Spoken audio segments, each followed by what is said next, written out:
It's another edition of the Weekly News Recap on the Voice Out Digital with me, our Biba. The Weekly News Recap is a collection of national and international news events that took place over the week. Well, viewers, before we take the details in this Weekly News Recap, first we look at the headlines, both national and international. The Constitutional Review Commission continued to engage political parties. Gambia government seeks deferment in hosting IOC summit. Gambia gets new alert system to avert disasters. We now shift to the international headlines. India goes to the poll. Theresa May's bill's withdrawal delayed. Well, viewers, these and more coming in this edition of your Weekly News Recap.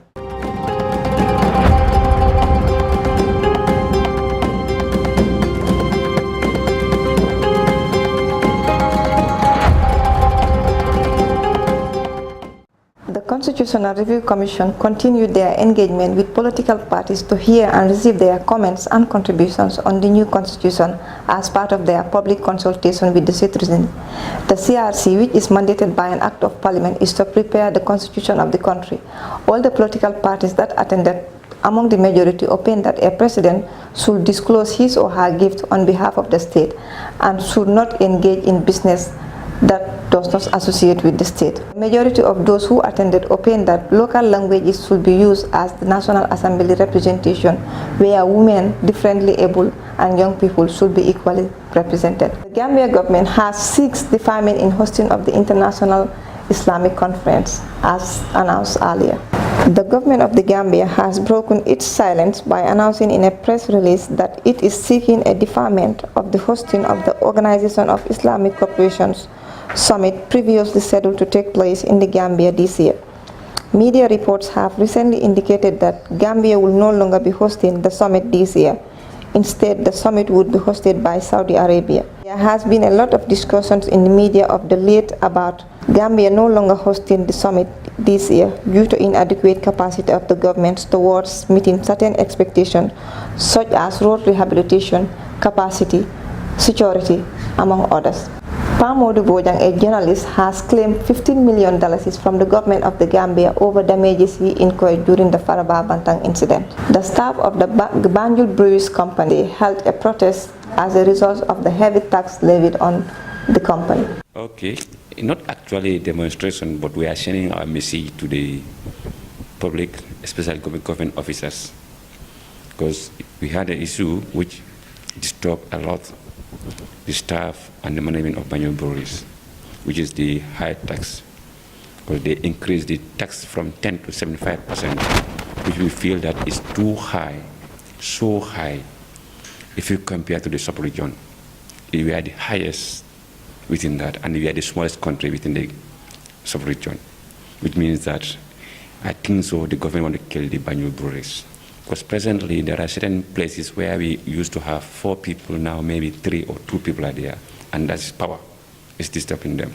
Secondly, it's disturbing people mentally, because everybody is thinking now maybe next day is me.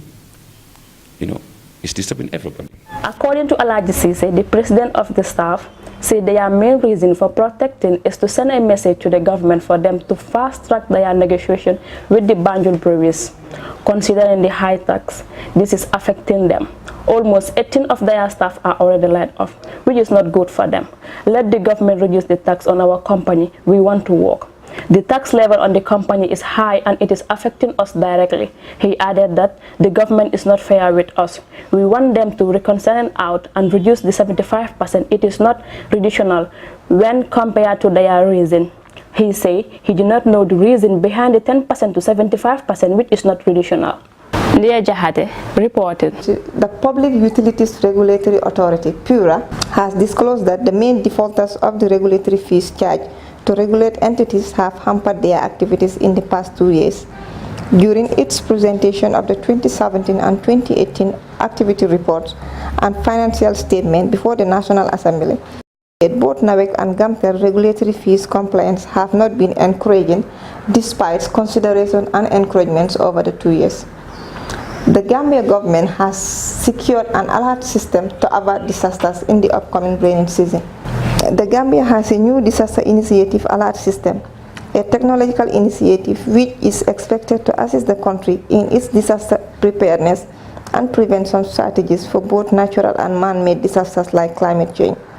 According to a press release from State House, President Barrow on Tuesday received a delegation from Global Alert Network, a disaster management technology company based in Germany and the United States. President Barrow hailed the National Disaster Management Agency and partners for rolling out a novel disaster and emergency alert system in the Gambia. He noted that climate change is making disaster unpredictable and that the Gambia should be prepared for it.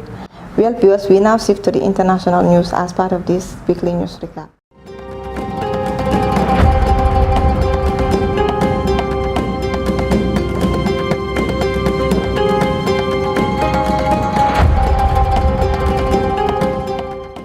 Theresa May's withdrawal bill will not be published or debated until June, as earlier announced. The Prime Minister is continuing to face pressure from her own MPs to resign following her pledge of a new deal on Brexit.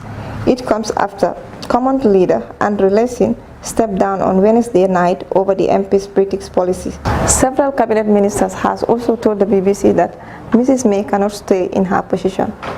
We take a look at the India's 2019 elections. Indian Prime Minister Narendra Modi had secured another 5-year term after winning a landslide general election victory. Results so far shows that his Bharatiya Janata Party BJP is set to win about 300 of the 543 seats in parliament. The main occupation alliance, which is headed by Rahul Gandhi's Congress party, is yet to concede. The vote has been widely viewed as a referendum on the Prime Minister's Hindi's nationalist politics. At least 30 people have been reported dead in the Central African Republic massacre that took place last week. Authorities say more than 30 people are dead after a military attacked several villages in the Central African Republic. The government has issued an ultimatum to the leader of a military group known as 3R, calling on him to hand over those responsible. The bloodshed took place in several villages in the violent country's northwest near the borders with Chad. Government spokesman Anjik Maxim says the group retaliated against several communities in the Opman prefecture after an incident in which one man was killed. Louis Sin, a legislator from the area, said that the military fighters on the ground are not abiding by the peace agreement signed by their leaders, including one in February. Human rights groups have blamed the 3R group for killing and raping civilians since 2015. Sudanese protesters are calling for a mass rally as talks with army remain pending. Sudanese Professional Association, which has spearheaded 4 months of protests that drove Omar al-Bashir from power in April, says it is also calling for a million march man outside the military headquarters in Khartoum. Thursday's statement, posted on Facebook, says the protesters want to denounce the ruling general's resistance to relinquish power to sovereign councils that both sides has already agreed should lead the countries during the transitional period. There are also indications that the SPA, a union umbrella, may call for general strike.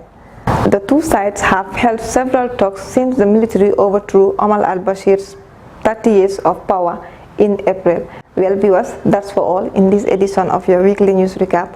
Thanks for watching. I was your presenter, Awa Biba. Until we come your way next week on the same platform.